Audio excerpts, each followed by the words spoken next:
Super excited because I've been wanting to try different art methods that I've seen on different social media platforms. So either it be on TikTok, on YouTube, on Instagram. I've seen different artists showcasing how they draw. Like what is their process? What is the methods that they use in their work, right? So I've been really eager to want to try it. I've seen some different methods, and today's video is going to be focusing on the new 4-layer coloring method by Marc Brunet. I hope I'm pronouncing his name correctly. I will throw a link to his video for sure that you guys can watch. But yeah, I wanted to try it out, see what I can learn from it, see how I can incorporate it in my own process, and see if I like it, because it looks really awesome to use. Like, if it's actually that easy to create something so polished so quickly, I think that would definitely speed my process up, because I like to work fast. I'm not a very patient type of person, so I kind of just like to go. So if this method works, I will greatly appreciate that. So I'm gonna give it a shot. I've watched the video a couple times. So we're gonna watch it through and see what I can do. The first thing I need to do is I need to have a drawing already, right? So that makes sense. Either the line art can be clean or not, is what he said in the video. So I'm gonna do that first, and then we can get going.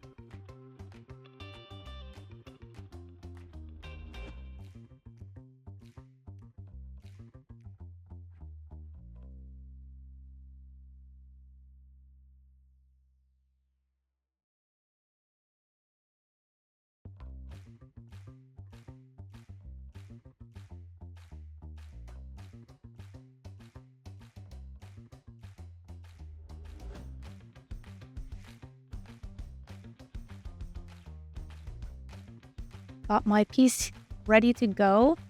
It's a light sketch that I have of one of the characters that I'm trying to figure out, just for overall, like, trying to figure out, like, solidifying her design.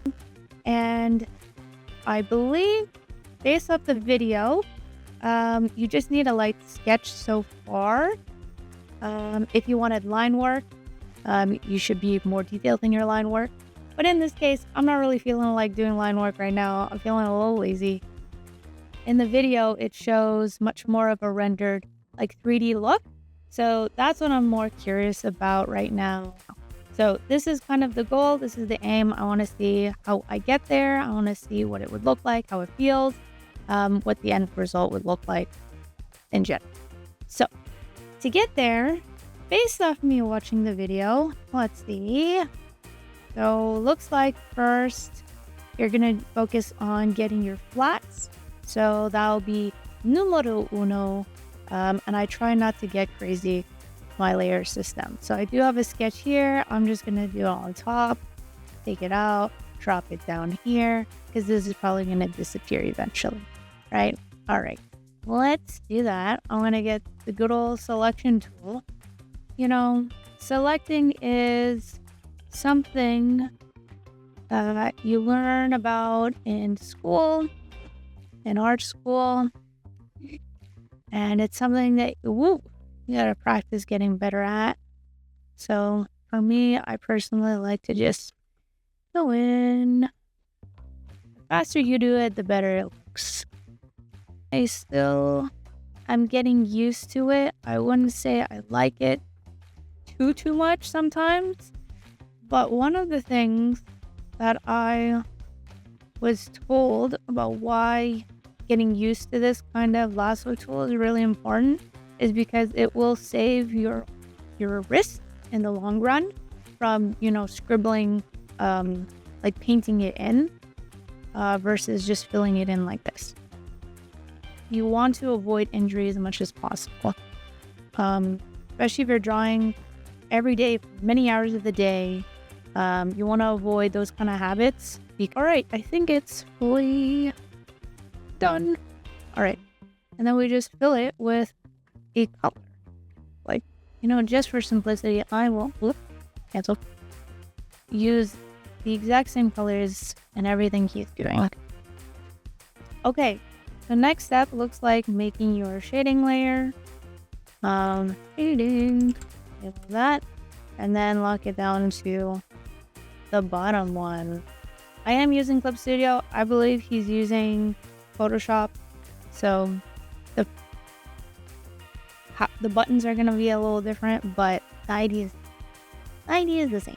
Okay, looks like the next step is the shading, to use like a black color, but to really focus on making it look like a 3D object. So I'm going to attempt that right now. I'm going to use my little airbrush tool. I'm going to use this. I'm going to use selection and be using it on this layer. It does have a multiply, so okay, we're good. And it's clipping to this, so that means it doesn't come out, basically, right? Okay, so let's give it a go. Where do I want my light to be hitting? Is always the next, which I'm gonna write at the top here, because I don't know if I'm the only person in the world that this happens, but I actually forget where my light source is unless I physically, put it on the page, if that makes sense. Like if I don't have like an indicator of where my light source is, I will forget where my light is coming from as I'm painting. And sometimes I'll mess up my painting simply because, or take 20 times longer because I forgot where it was. Sometimes I zone out when I'm like painting because I'm in the zen, and I just forget. So with that being said, if my light is gonna be up here, it's gonna probably be around here, right? Okay. My ultimate goal, reason why I want to be able to paint and render much faster, is because I would like to paint my own graphic novel. And to do that, ideally, I do need to be painting quickly and working fast, and being able to produce, images that match the art style that I'm trying to go for, but in a way where it doesn't take so much time, if that makes sense. No, I can't. Because ultimately I don't have that much time to be painting a scene, especially if it's so many scenes, right?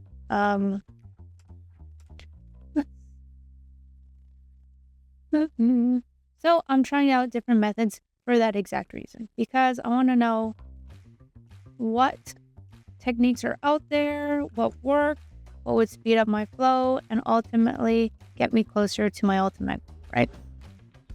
Or do I want her to be more... See, this is me questioning myself.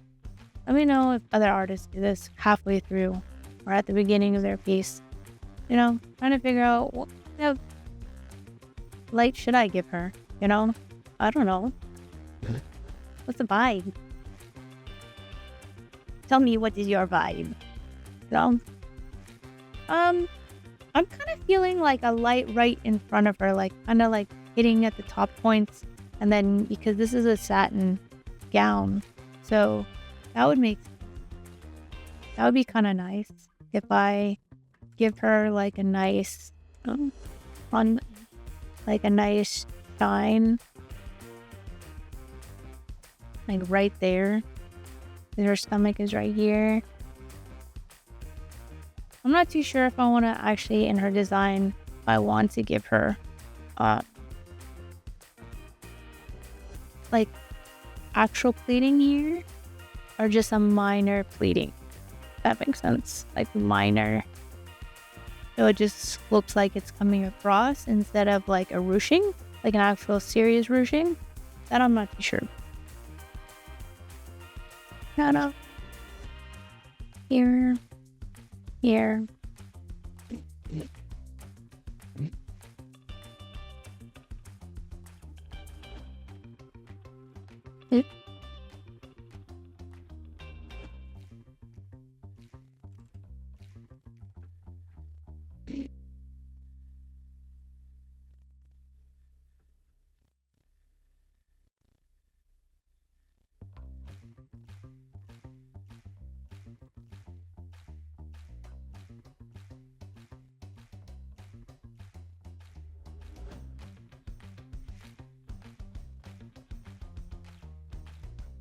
First, I'm going to use a big one to establish something, some kind of starting form, and then I narrow it down to a smaller one for the parts that I really want to darken.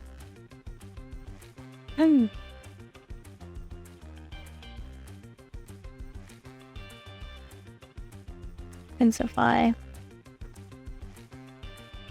And then I go on with the soft eraser to kind of just de-intensify.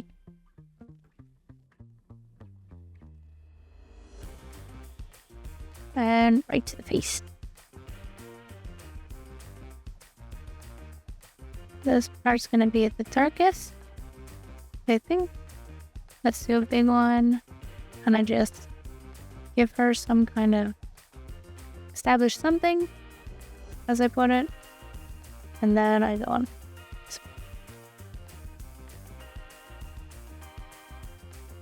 A slightly larger one.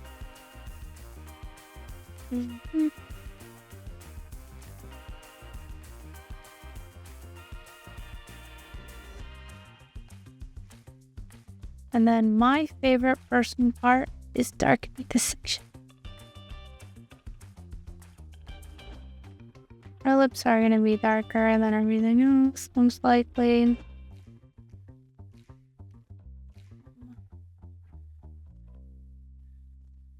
I personally like giving a little dark under the eyes because, to get good sleep is hard, even in a fantasy, let's say.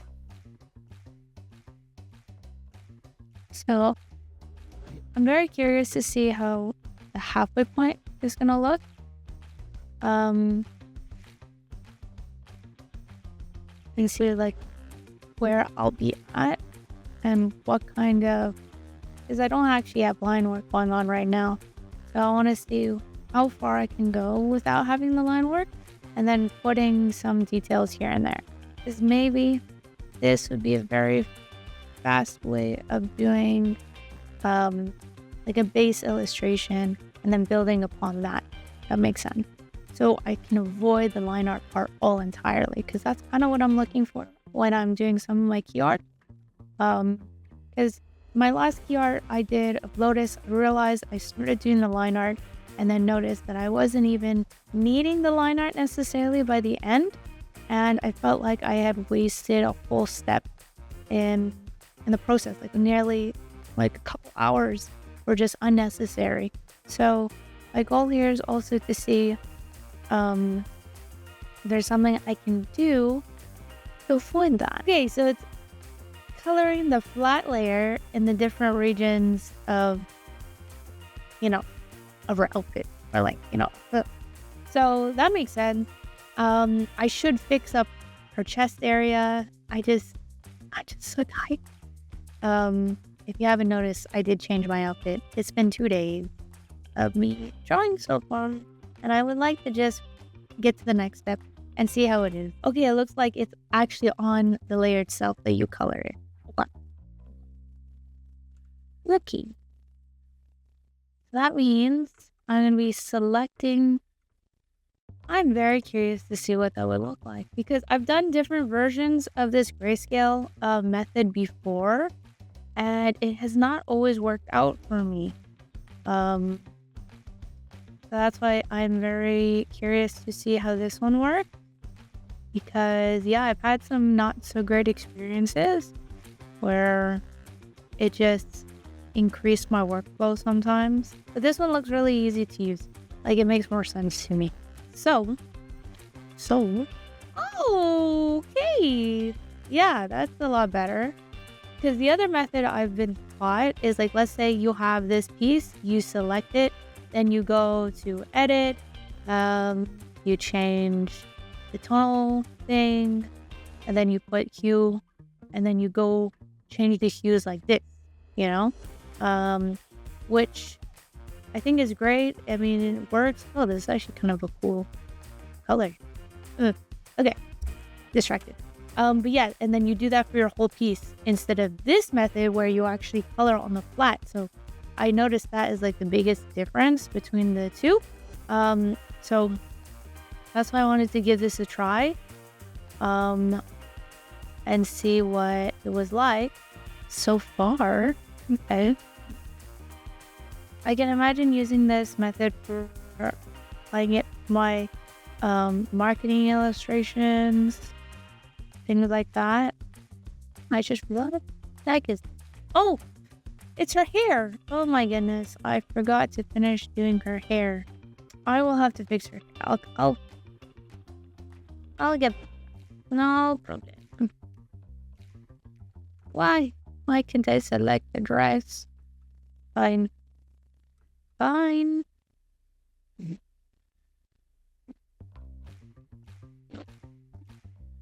a little too. Yeah, that's a little. Hey, that's the hair. Okay. Oh. Eyebrow. We're also here. And her hair is like a very cute. It's very.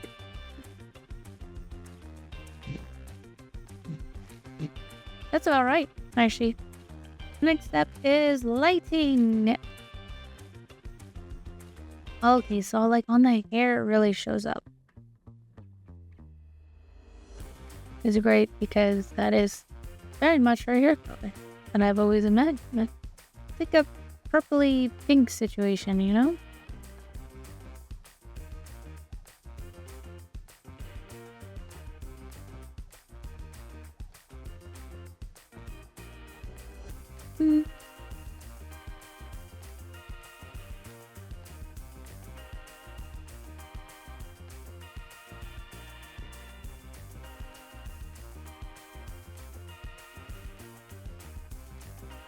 And this is like a silky, kind of see-through-ish material.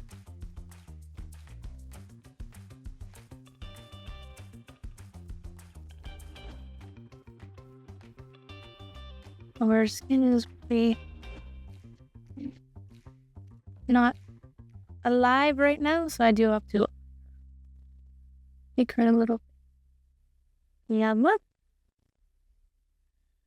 Very nice. She's looking a little too well. Warming her up. And overall, I did not do a good job shading her body, so that's why it's looking a little funky. But that's okay. Because this is just a test. I do like her face though. I'm liking her face. Her lips. I actually do want to go for like a purpley blushy lip color. I'm gonna give her that.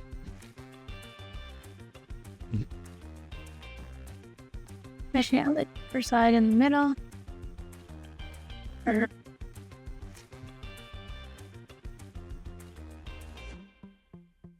I like the dark, much darker wine red. Certain areas. So this was the part that I was really curious about because the last couple of times I tried doing some stuff like this, it didn't work out too well for me. I just became really. So I just wanted to see, even with the grayscale that I do, can I manipulate it easily after the fact? Or is it like going to be very difficult for me to, you know? So I'm liking this, so I'm actually gonna put it over. Makes sense because it's not the light layer, but that's okay. I'm in a zone right now.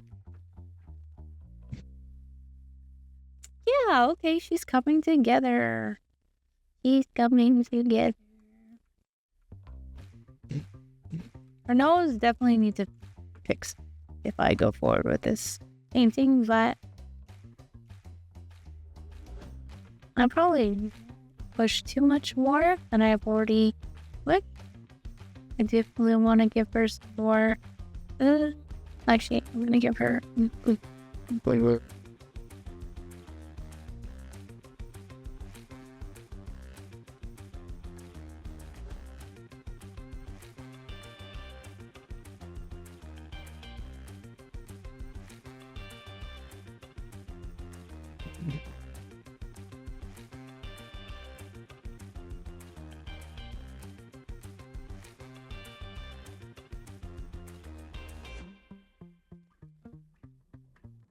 Something like that.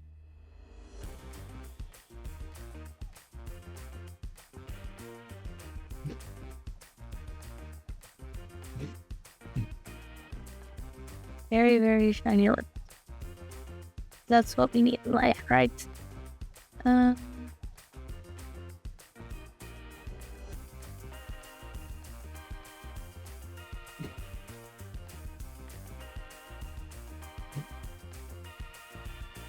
Good. Okay, she's cute. She's coming together. Ooh, I like that. Now I for a little something over there. The thing is that I've been curious about finding a method that I can add the line art only in specific. Sorry, something distracted me. Adding the line art only at the very end in specific areas that I want it to be in. I've been curious about that for a long time, and so I didn't want to like do the line art earlier if it's not actually going to make it to the end piece. Only certain areas are going to actually have the line art. You know what I mean? So, and what would that look like? Would I even want that kind of style? Like, I think the idea would be I want to have some light showing. Not entirely sure. Wonderful. Yeah. So, figuring it. Yeah, like there's some areas that have lines, some don't, is the idea. The darkest parts would have like a dark or a dark red like you see here, but not the entire piece. That makes sense. Like the inside, I don't necessarily need a line there, or here I wouldn't put a line.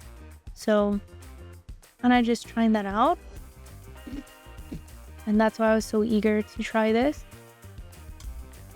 Because I felt like, I could put the color, I could put the shadow, I could put everything on without having to do the line art at the beginning. And that's what made me so interested in trying this. So this is definitely something I'm going to keep trying with, see how I like it. You know, it's like a style I have to play with for a while before I, really polish it, I think. But this is the closest I've gotten to what I was imagining, what I've been envisioning. Because like you see this dark line right there, that's exactly what I've been wanting this whole time. And this darkness here, it's just like a slight line of dark. And her hair here, it wouldn't really be necessary. I like it as like an accent. I want the line art to be an accent of some kind. Yeah, I think that's it. I think that's as far as I'm gonna go for this video. I'm really happy so far with the end product. I think I can go and build more from here. And I'm gonna take some time to play around with it some more and see how I can really push it. But right now, her face, like where we're at right now with her face and her hair, is definitely the direction I've been wanting to go in for quite some time. So I just need to kind of push it some more, play around, practice some more, and kind of speed up the process for myself so I can do the drawing all in, hopefully, ideally, in one sitting. That would be amazing if I could do that. But thanks for watching. I hope you enjoyed.